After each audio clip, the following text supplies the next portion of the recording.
शास्त्र वर्णन करता है कि चलिए हमारा शास्त्र कहता है कि एकादशी के दिन चावल मत खाओ, पर द्वादशी के दिन शास्त्र वर्णन करता है कि पहला गासा जो मुंह में जाए वो चावल का जाना चाहिए, तब एकादशी का पुण्य मिलता है।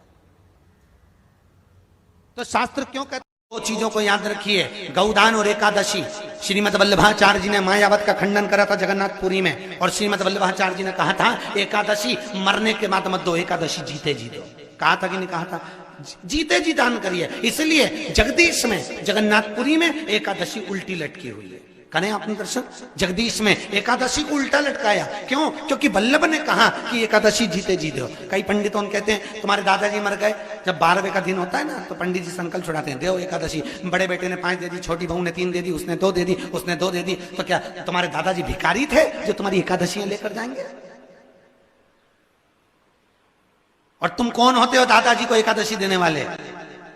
तुमने कौन सा इतने पुण्य कर लिए जो तुमने एकादशी दे दी?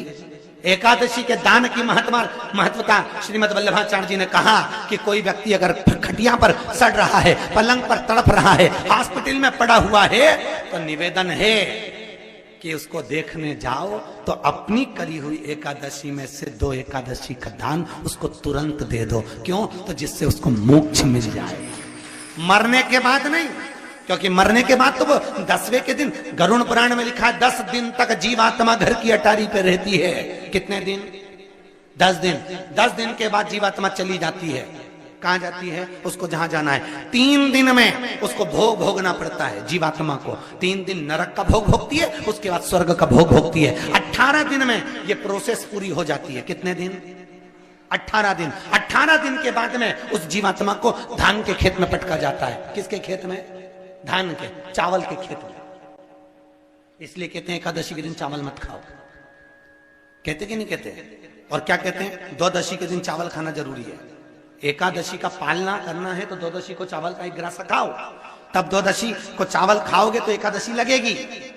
चावल नहीं खाओगे तो एकादशी नहीं लगेगी। द्वादशी को चावल खाना जरूरी है। क्यों कहते हैं? क्योंकि धान के खेत में जीव को छोड़ा जाता है, उस धान के खेत में, चावल के खेत में जीवात्मा रहती है। उसको चिड़िया खाती है तो चिड़िया के रूप में जन्म लेता है, मनुष्य खाता है तो मनुष्य के रूप में जन्म लेता है। इसलिए एकादशी के दिन चावल नहीं खाया जाता, क्योंकि एकादशी के दिन हम चावल खाएंगे तो जीव हत्या का दोष लग जाएगा। फिर कब खाना है? द्वादशी के दिन। द्वादशी के दिन क्यों खाया जाता है? क्योंकि हम एकादशी के व्रत करे रहते हैं, और पहला घासा जब चावल का खाते हैं तो अपनी करी हुई एकादशी का पुण्य, जितने जीव हमारे मुंह में जाते हैं उनको उसका पुण्य मिल जाता है, और उनका फिर जन्म नहीं होता, वो तर जाते हैं, उनको एकादशी का भाग मिल जाता है। इसलिए कहते हैं एकादशी को चावल मत खाओ, पर द्वादशी को। जैसे पीपल के पत्ते में पराग होता है, हमारा हिंदू धर्म, हमारा शास्त्र कहता है, हमारे शास्त्र, हमारे वेद, डॉक्टर वर्णन करते हैं कि पीपल के पत्ते को अगर एकादशी और द्वादशी के दिन एक तांबे के पात्र में गला कर रख दिया जाए और उस पानी का आचमन 3 बार करा जाए तो जिसकी नाड़ियां चोक भी हो जाती है, डॉक्टर बोले इसका बाईपास करना पड़ेगा, उसको केवल 3 आचमन पानी एकादशी और द्वादशी को पीपल के पत्ते का कराया जाए तो अंदर की नाड़ियां भी खुल जाती हैं। पीपल के पत्ते का इतना प्रमाण हमारे विष्णु पुराण में वर्णन है। पीपल के पत्ते का इतना प्रमाण, पीपल के पत्ते का इतना लेख। जैसे चर्म रोगधारी व्यक्ति होता है ना, जिसकी चमड़ी सफेद पड़ जाती है, तो उसको क्या करना चाहिए?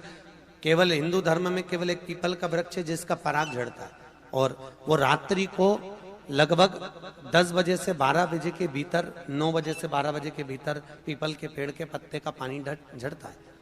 उसके नीचे थाली रख देना चाहिए, और उस थाली में पीपल के पेड़ के नीचे रख दो, और उसका पराग जब झड़ जाए वो पानी को बाल्टी में धो लो, और धोने के बाद थाली को उस पानी से 15 दिन, 8 दिन, 20 दिन स्नान करिए। धीरे धीरे चर्म रोग समाप्त हो जाता है। सफेद जो चमड़ी पड़ी वो वापस अपने रंग में आना चालू हो जाती है। कोई डॉक्टर को ही नहीं दिखाना। याद रखिए, मान लो घर में अगर लक्ष्मी नहीं आ रही, शिवरात्रि का प्रसंग कहता है अपने मन की अभिलाषा रखकर तुम्हें जो चाहिए, 1 काली मिर्ची और काली तिल्ली के 7 दाने। 1 काली मिर्ची और काली तिल्ली के कितने दाने? 7 दाने हथेली में रखकर